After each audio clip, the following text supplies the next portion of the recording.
आज की इस क्लास में हम सामाजिक संस्था के बारे में डिस्कस करेंगे। इस क्लास के थ्रू आप इस ओल्ड एनसीईआरटी राम शरण शर्मा की बुक के पढ़ने के तरीके को सीख पाएंगे और आप शॉर्ट नोट्स बनाना भी सीख पाएंगे जो यूपीएससी और स्टेट पीसीएस एग्जाम की सफलता में एक इंपॉर्टेंट रोल प्ले करता है। क्यों? क्योंकि यदि आपके पास शॉर्ट नोट्स होगा तो आपका रिवीजन मल्टीपल टाइम होगा। जब रिवीजन मल्टीपल टाइम होगा तो प्रत्येक कॉन्सेप्ट और फैक्ट आपके दिमाग में सही तरीके से बैठ पाएंगे।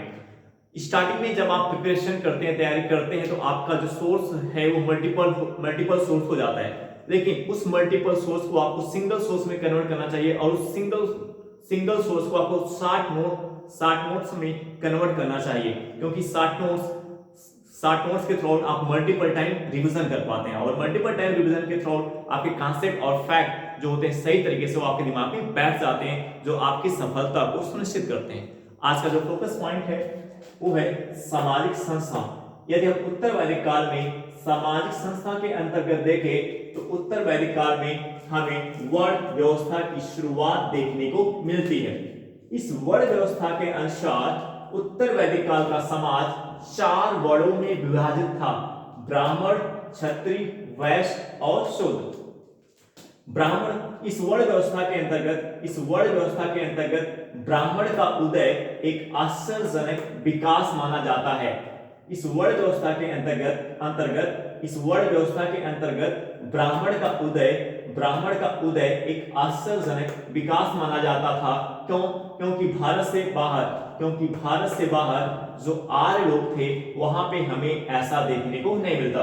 क्योंकि भारत से बाहर जो आर्य लोग थे हमें वहां पे ऐसा देखने को नहीं मिलता। यानी वर्ण व्यवस्था के अंतर्गत ब्राह्मण का उदय आपको केवल कहां पे देखने को मिलता है? भारत में देखने को मिलता है। भारत से बाहर जो आर्य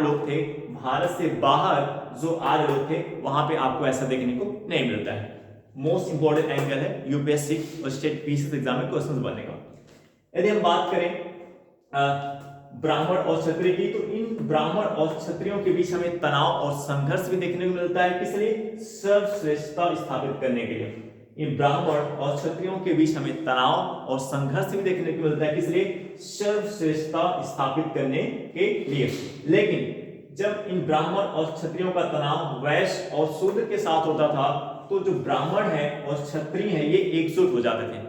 जब इन ब्राह्मण और क्षत्रियों का तनाव या संघर्ष हमें वैश्य और शूद्र के साथ देखने को मिलता था तो ये जो ब्राह्मण है और क्षत्रिय है ये एकजुट होकर के वैश्य और शूद्र के विरुद्ध जो है लड़ते थे। यानी जब ब्राह्मण और क्षत्रियों का तनाव वैश्य यानी तीसरे और चौथे वर्ग के साथ होता है तो ब्राह्मण और क्षत्रिय क्या होते हैं? ये एकजुट हो जाते थे। यहाँ पे आपको बारीकी से ध्यान देना है, एक मोस्ट इंपोर्टेंट एंगल है, क्योंकि यहाँ पे 2 एंगल सीखने को मिल रहा है। आप एक एंगल ये सीख रहे हैं कि ब्राह्मण और क्षत्रियों के बीच हमें तनाव और संघर्ष देखने को मिल रहा है।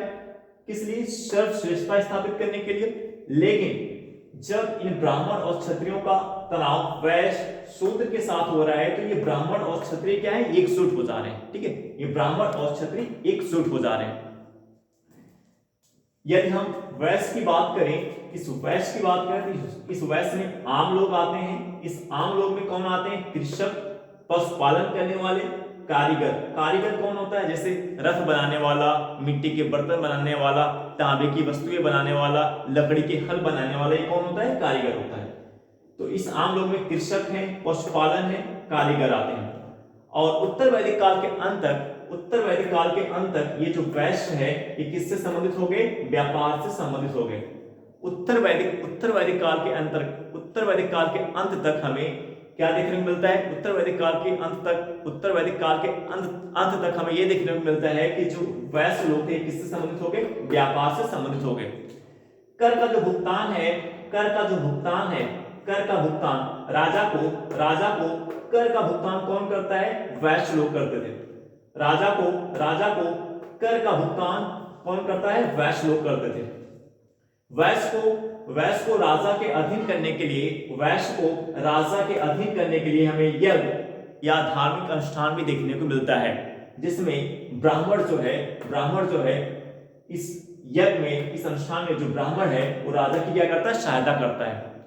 वैश्य को राजा के अधीन करने के लिए हमें यज्ञ और यज्ञ यानी धार्मिक अनुष्ठान भी देखने को मिलते हैं। और इस यज्ञ जो धार्मिक अनुष्ठान हमें देखने को मिल रहा है, किस लिए? वैश्य को राजा के अधीन करने के लिए। वैश्य को राजा के अधीन करने के लिए जो यज्ञ यानी जो यज्ञ या धार्मिक अनुष्ठान हमें देखने को मिल रहा है, उसमें जो ब्राह्मण है वो राजा की क्या करता है? सहायता करता है। उसमें ब्राह्मण के द्वारा राजा की सहायता की जाती है और इसका जो लाभ है, इसका जो फायदा है, राजा और ब्राह्मण दोनों को प्राप्त होता है।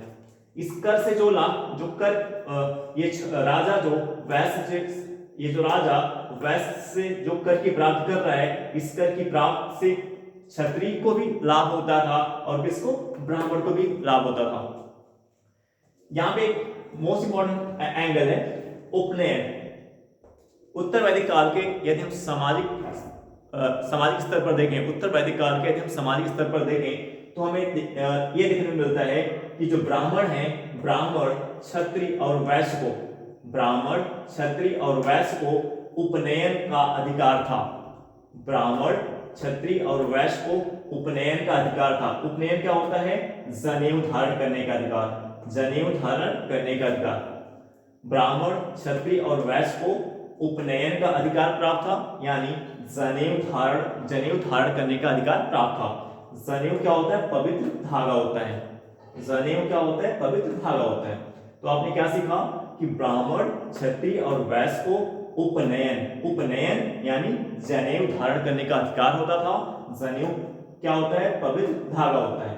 इसके साथ ही साथ ब्राह्मण क्षत्रिय वैश्य के लोगों को गायत्री मंत्र के उच्चारण का भी अधिकार प्राप्त होता था। ब्राह्मण क्षत्रिय और वैश्य के लोगों को गायत्री मंत्र के उच्चारण का भी अधिकार प्राप्त होता था। लेकिन शूद्र और महिलाओं को उपनयन का अधिकार नहीं प्राप्त था और गायत्री मंत्र के उच्चारण का अधिकार नहीं प्राप्त था। मोस्ट इंपोर्टेंट एंगल है क्वेश्चंस बनने का। आप यहाँ पे देख रहे हैं कि जो शूद्र हैं, जो महिलाएं हैं, शूद्र और महिलाओं को गायत्री मंत्र के उच्चारण का अधिकार और उपनयन का अधिकार प्राप्त नहीं था। उपनयन यानी जनेऊ धारण करने का अधिकार, गायत्री मंत्र का उच्चारण, इसका अधिकार किसे नहीं प्राप्त था? शूद्र को और महिलाओं को नहीं प्राप्त था। शूद्र और महिलाओं को द्वयम दर्जे या आयोग दर्जे में उत्तर वैदिक काल में रखा जाता था। शूद्र और महिलाओं को किस दर्जे में रखा गया? द्वयम दर्जे या आयोग दर्जे में रखा गया। द्वयम दर्जे का मतलब क्या होता है? आयोग, यानी शूद्र और महिलाओं को क्या माना गया? आयोग माना गया। शूद्र और महिलाओं को द्वयम दर्जे में रखा गया, मतलब शूद्र और महिलाओं को इसके लिए क्या माना गया? गायत्री मंत्र के उच्चारण के लिए और उपनयन यानी जनेऊ धारण करने के लिए क्या माना गया? इनको आयोग माना गया। अब देखिए, ये मोस्ट इंपोर्टेंट कीवर्ड है यूपीएससी एग्जाम में क्वेश्चन बनने का। जैसे क्वेश्चन में डाल दिया कि द्वयम दर्जे से आप क्या समझते हैं, तो आप देख रहे हैं यहाँ पे कि शूद्र और महिलाओं को द्वयम दर्जे में रखा गया है, यानी शूद्र और महिलाओं को गायत्री मंत्र के उच्चारण के लिए उपनयन यानी जनेऊ धारण के लिए क्या माना गया है? आयोग माना गया। अब हम बात करेंगे, यहाँ पे एक मोस्ट इंपोर्टेंट फैक्ट है। ऐत्रेय ब्राह्मण की बात करें,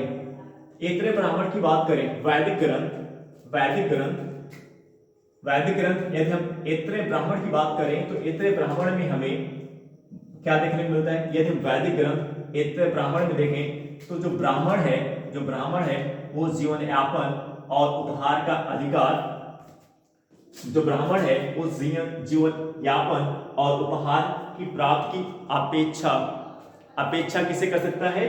राजा से कर सकता है। ऐत्रेय ब्राह्मण के अनुसार जो ब्राह्मण है वो जीवन यापन और उपहार की प्राप्ति की अपेक्षा राजा से कर सकता है। इसके साथ ही साथ ये जो ब्राह्मण है राजा को क्या कर सकता है? पदच्युत भी कर सकता है, यानी ये जो ब्राह्मण है ये राजा को उसके पद से हटा भी सकता है। आप ऐत्रेय ब्राह्मण के अनुसार क्या सीखने को मिल रहा है?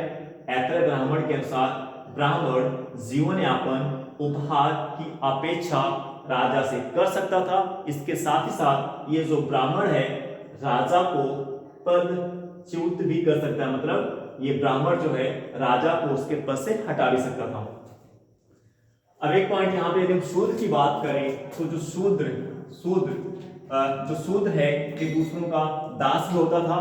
शूद्र जो है ये दूसरों का दास भी होता था और काम करने के लिए क्या होता था, बाध्य होता था। मोस्ट इंपोर्टेंट एंगल यहाँ पे आप दास शूद्र को लेकर क्या सीखने को मिल रहा है, मोस्ट इंपोर्टेंट कॉन्सेप्ट पे क्वेश्चन बनने का। शूद्र जो है दूसरों का दास होता था और दूसरों के लिए काम करने के लिए बाध्य होता था।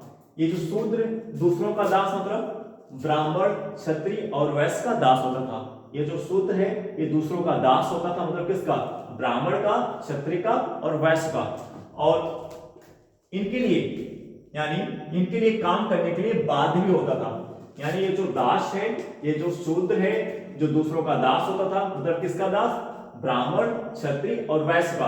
और इन ब्राह्मण, क्षत्रिय और वैश्य के लिए काम करने के लिए क्या होता था, बाध्य भी होता था। लेकिन इस दास को राज्याभिषेक का अधिकार प्राप्त होता था। लेकिन इस दास को जो शूद्र होता था, जो दास होता था, इसे राज्याभिषेक का अधिकार प्राप्त होता था। ऐसा क्यों, क्योंकि ऐसा माना जाता है कि जो ये दास हैं ये आर्य के क्या थे, वंशज थे। इन शूद्रों को जिनको दास के रूप में जानते हैं, इनको राज्याभिषेक का अधिकार क्यों प्राप्त होता था, ऐसा माना जाता है कि ये जो है आर्य के क्या है, वंशज थे। ये जो शूद्र थे ये आर्य के क्या थे, वंशज थे। इसके साथ साथ हमें क्या देखने को मिलता है, कुछ महिला धर्मशास्त्री दार्शनिक चर्चा में हिस्सा ले सकती थी। कुछ महिला धर्मशास्त्री दार्शनिक चर्चा में हिस्सा ले सकती थी। अब यहाँ पे आप देखिए महिलाओं को लेकर कुछ और पॉइंट है यहाँ पे आपको सीखने को मिल रहा है कि कुछ महिला धर्मशास्त्री दार्शनिक चर्चा में हिस्सा ले सकती थी। कुछ रानियां राज्याभिषेक संस्कार में भी हिस्सा ले सकते थे। कुछ रानियां राज्याभिषेक संस्कार में भी हिस्सा ले सकते थे। अब इनसे क्या पता चलता है, इससे ये पता चलता है कि जो वर्ण विभाजन है, ये जो वर्ण विभाजन है उत्तर वैदिक काल में गहरा नहीं था। मोस्ट इंपोर्टेंट कॉन्सेप्ट हमें सीखने को मिल रहा है कि जो वर्ण विभाजन यानी जो ब्राह्मण, क्षत्रिय, वैश्य और शूद्र के रूप में जो वर्ण विभाजन आपको देखने को मिल रहा है, जो वर्ण विभाजन आपको देखने को मिल रहा है, ये गहरा नहीं है। उत्तर वैदिक काल में उतना गहरा नहीं है। क्यों? क्योंकि आप यहाँ पे देख रहे हैं कि जो वैश्य है ये वैश्य को उपनयन का अधिकार प्राप्त है, गायत्री मंत्र के उच्चारण का अधिकार प्राप्त है। और आप देख रहे हैं कि जो दास है ये राज्याभिषेक में हिस्सा ले सकता है। ये जो दास है राज्याभिषेक में हिस्सा ले सकता है। इससे क्लियर होता है, इस पॉइंट से क्लियर होता है कि जो उत्तर वैदिक काल में ब्राह्मण, क्षत्रिय, वैश्य और शूद्र का ये जो वर्ण विभाजन है ये उतना गहरा नहीं था। ठीक है, एक इंपॉर्टेंट एंगल हो गया यहाँ पे हम सीख पा रहे हैं। अब यदि हम बात करें आश्रम की बात करें तो परवर्ती वैदिक काल में हमें 4 आश्रम देखने को मिलते हैं। परवर्ती वैदिक काल क्या होता है? वैदिक काल के बाद का जो समय, वैदिक काल के बाद की जो समय आता है उसको किस नाम से जानते हैं? परवर्ती वैदिक काल के नाम से जानते हैं। परवर्ती वैदिक काल का मतलब क्या हो? वैदिक काल के बाद आने वाला जो समय है, वैदिक काल के बाद की जो टाइमलाइन है, वैदिक काल के बाद की जो टाइमलाइन है उसको हम परवर्ती वैदिक काल के नाम से जानते हैं। इस परवर्ती वैदिक काल में हमें 4 आश्रम का उल्लेख प्राप्त होता है। इस परवर्ती वैदिक काल यानी वैदिक काल के बाद, परवर्ती वैदिक काल का मतलब क्या हुआ? वैदिक काल के बाद हमें 4 प्रकार के आश्रम देखने को मिलते हैं। इसमें ब्रह्मचारी या विद्यार्थी, गृहस्थ, वानप्रस्थ या साधु, संन्यास या तपस्वी आता है। परवर्ती वैदिक काल में यानी वैदिक काल के बाद हमें 4 प्रकार के आश्रम देखने को मिलते हैं। इसमें ब्रह्मचारी या विद्यार्थी, गृहस्थ, वानप्रस्थ या साधु, संन्यास या तपस्वी। अब यहाँ पे मोस्ट इंपोर्टेंट एंगल ये है, एक मोस्ट इंपोर्टेंट कॉन्सेप्ट यहाँ पे आपको ये सीखने को मिलेगा। उत्तर वैदिक काल में हमें ब्रह्मचारी या विद्यार्थी, गृहस्थ, वानप्रस्थ या साधु की स्पष्ट परिभाषा हमें देखने को मिलती है। इन चार आश्रम में से उत्तर वैदिक काल में हमें केवल ब्रह्मचारी या विद्यार्थी, गृहस्थ, वानप्रस्थ या साधु का ही हमें स्पष्ट परिभाषा देखने को मिलती है। उत्तर वैदिक काल में हमें केवल ब्रह्मचारी या विद्यार्थी, गृहस्थ, वानप्रस्थ या साधु की स्पष्ट परिभाषा देखने को मिलती है। यानी उत्तर वैदिक काल में ये जो सन्यास, जो फोर्थ आश्रम है सन्यास या तपस्वी, ये पूर्णतः स्पष्ट रूप से परिभाषित नहीं था। उत्तर वैदिक काल में ये जो सन्यास या तपस्वी आश्रम है, जो सन्यास या तपस्वी आश्रम है, ये उत्तर वैदिक काल में पूर्णतः परिभाषित नहीं था, स्पष्ट रूप से पूर्णतः परिभाषित नहीं था। तो स्पष्ट रूप से पूर्णतः परिभाषित कौन से 3 आश्रम थे उत्तर वैदिक काल में? उत्तर वैदिक काल में पूर्णतः स्पष्ट रूप से परिभाषित कौन से आश्रम 3 थे? ब्रह्मचारी या विद्यार्थी, गृहस्थ, वानप्रस्थ या साधु, ये 3 उत्तर वैदिक काल में पूर्णतः स्पष्ट रूप से परिभाषित थे। लेकिन जो फोर्थ है सन्यास या तपस्वी, ये उत्तर वैदिक काल में पूर्णतः स्पष्ट रूप से परिभाषित नहीं था। तो मोस्ट इंपोर्टेंट एंगल यहाँ पे क्वेश्चन बनने का एक हुआ। ठीक है, अब एक पॉइंट है गोत्र की बात करें तो उत्तर वैदिक काल में हमें गोत्र जो एक संस्था होती है ये देखने को मिलता है। उत्तर वैदिक काल में हमें गोत्र जो एक संस्था होती है ये देखने को मिलता है। गोत्र का जो शाब्दिक अर्थ होता है गौशाला। गोत्र का शाब्दिक अर्थ क्या होता है? गौशाला, जहां पे कबीले के समूचे जो पशु होते हैं वो यहाँ पे रहते हैं। कबीले के जो समूचे कबीले के जो सभी पशु होते थे वो इस गौशाला में होते। क्या कहां पे रहते थे? इस गौशाला में। इस गोत्र क्या एक संस्था होती थी। इस गोत्र का शाब्दिक अर्थ क्या है? गौशाला मतलब एक कबीले के जो समूचे पशु होते थे वो इस गौशाला में रहते थे। लेकिन धीरे धीरे यह जो गोत्र है एक ही पूर्वज के वंश का सूचक बन गया। लेकिन ये गोत्र जो है बाद में धीरे धीरे ये जो गोत्र है एक ही पूर्वज के वंश का सूचक बन गया। धीरे धीरे ये जो गोत्र है एक ही पूर्वज के वंश का सूचक बन गया। और लोगों के द्वारा इस गोत्र के अनुसार विजातीय विवाह की शुरुआत होती है। और लोगों के द्वारा इस गोत्र के अनुसार विजातीय विवाह की शुरुआत हमें देखने को मिलती है।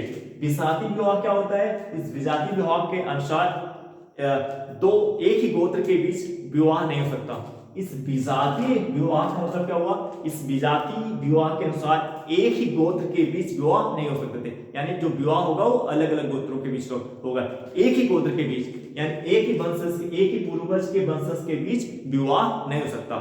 एक ही गोत्र के बीच विजातीय विवाह का मतलब क्या हुआ? एक ही गोत्र के बीच, यदि लड़की और लड़के दोनों एक ही गोत्र के हैं तो उनके बीच विवाह नहीं हो सकता। आज भी आपको ऐसा देखने को मिलता है। तो एक मोस्ट इंपोर्टेंट एंगल गोत्र को लेकर के हो गया। अब यहाँ पे एटलीस्ट जो सभी पॉइंट थे वो हमने डिस्कस कर लिए। आई होप दैट ये कॉन्सेप्ट फैक्ट एनसीईआरटी के आपको समझ में आए होंगे। अब हम आपसे नेक्स्ट वीडियो में मिलेंगे। Okay bye.